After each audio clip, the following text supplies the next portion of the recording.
আসসালামু আলাইকুম বন্ধুরা, তোমরা কেমন আছো? আশা করি সবাই ভালো আছো। নতুন একটি দিনে নতুন একটি সন্ধ্যায় আবার তোমাদের মাঝে হাজির হলাম আমি আসমা নতুন একটি রেসিপি নিয়ে। আজকে যে রেসিপিটা তোমাদের সামনে আমি দেখাবো সেটা হচ্ছে চিকেন সসেজ। সাধারণত সসেজ আমরা বাইরে থেকে কিনে খাই, কিন্তু হোমমেড সসেজ কিভাবে তৈরি করা হয় খুবই সহজ পদ্ধতিতে, সেটাই তোমাদের মাঝে আজকে দেখাবো। সসেজ তৈরি করতে অত আহামরি কোনো কিছুই লাগে না। ঘরোয়া পদ্ধতিতে যেসব মশলা থাকে ওটি দিয়ে সসেজ তৈরি করা যায় ইজি ভাবে। আসলে আমরা জানি না দেখে মনে হয় কি অনেক বড় কিছু একটা।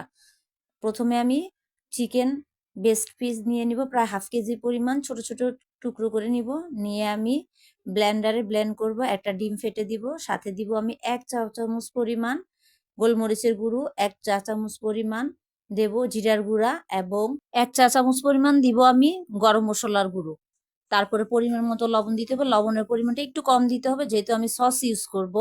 সসে অলরেডি লবণ থাকে। তারপরে দিয়ে দিব আমি লাল মরিচের গুঁড়া 1 চা চামচ এবং দিয়ে দিব চিলি ফ্লেক্স। চিলি ফ্লেক্সটা আমি ঘরে তৈরি করা চিলি ফ্লেক্স দিলাম। তারপরে দিয়ে দিব আমি কর্নফ্লাওয়ার। কর্নফ্লাওয়ার এখানে দিব 2 টেবিল চামচ পরিমাণ। তারপর পরিমাণ মতো একটু সয়াবিন তেল দিয়ে দিব এবং পরিমাণ মতো দিব, এখানে দিয়ে দিব প্রায় আপনার হাফ কাপ পরিমাণ ময়দা দিয়ে দিতে হবে। দিয়ে ভালোভাবে ময়ান করে নিতে হবে। সামান্য হাতে তেল লাগাতে হবে অবশ্যই। তারপরে দিয়ে দিব আমি টমেটো সস, সয়া সসও দিয়ে দিলাম এর আগে, কিন্তু এটা স্কিপ হয়ে গেছে।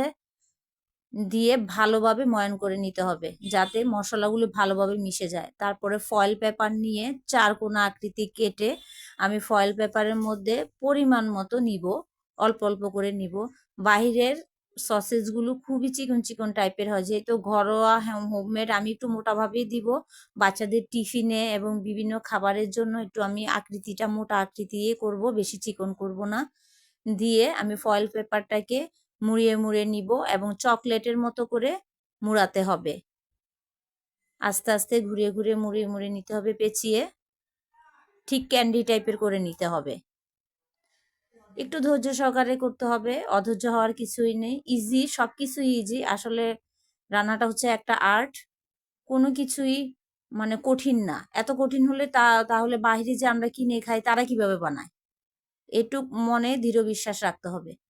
আস্তে আস্তে আমরা ক্যান্ডির মতো করে নিব। এভাবে আমি সম্পূর্ণ মাংসগুলো ক্যান্ডির মতো করে গরম ফুটন্ত পানির মধ্যে দিয়ে দিব। দিয়ে আমি 10 মিনিট সেদ্ধ করে নিব।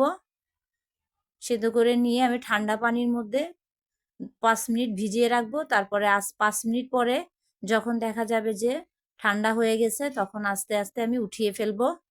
উঠিয়ে র্যাপিং পেপারগুলো আস্তে আস্তে আমি খুলে ফেলবো। বাসায় যদি র্যাপিং পেপার না থাকে তাহলেও কোনো ব্যাপার না। সাধারণত আমরা যে পলিথিন ইউজ করি সে পলিথিন দিয়েও র্যাপিং পেপার করা যায়। সেই র্যাপিং পেপার মানে এরকম চকলেটের মতো পলিথিন দিয়েও করা যায়। একদিন আমি পলিথিন দিয়ে করে দেখাবো। যদি যাদের বাসায় আর কি যখন ফয়েল পেপার না থাকবে তখন তারা পলিথিন দিয়েও এই ক্যান্ডির মতো করা যায়। তারপরে আমি ঠান্ডা হয়ে যাওয়ার পরে আমি এভাবে কেটে রাখবো ছোট ছোট টুকরো করে। যখন আমি খাবো তখনই এই টুকরোটা করবো, যেহেতু আমি এখন গরম গরম বাচ্চাদেরকে দিব সেজন্য আমি এই টুকরোগুলো করে নিলাম বা জাস্ট একটু দেখানোর জন্য। কিন্তু আমি লম্বা লম্বা করেই ডিপ ফ্রিজে প্রায় 1 মাসের উপরে রাখা যায়, কোনো রকম নষ্ট হয় না, কিছু না। বাচ্চাদের টিফিন কিংবা নুডলস কিংবা আপনি অন্য কোনো আইটেমের মধ্যেও এই সসেসটা ইউজ করা যায়। সাধারণত পিৎজা তৈরি করতেও এই সসেসটা পাতলা পাতলা করে কেটে উপর দিয়ে লেয়ার ভাবে দিয়ে দিলে কিন্তু পিৎজার স্বাদ কিন্তু দ্বিগুণ বেড়ে যায়। বাসায় অবশ্যই ট্রাই করে দেখবে।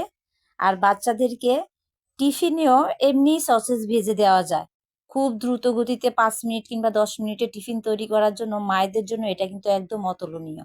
অসংখ্য ধন্যবাদ এতক্ষণ ধরে আমার ভিডিওটা দেখার জন্য। লাইক শেয়ার সাবস্ক্রাইব করে আমার পাশে থাকবেন। আল্লাহ হাফেজ।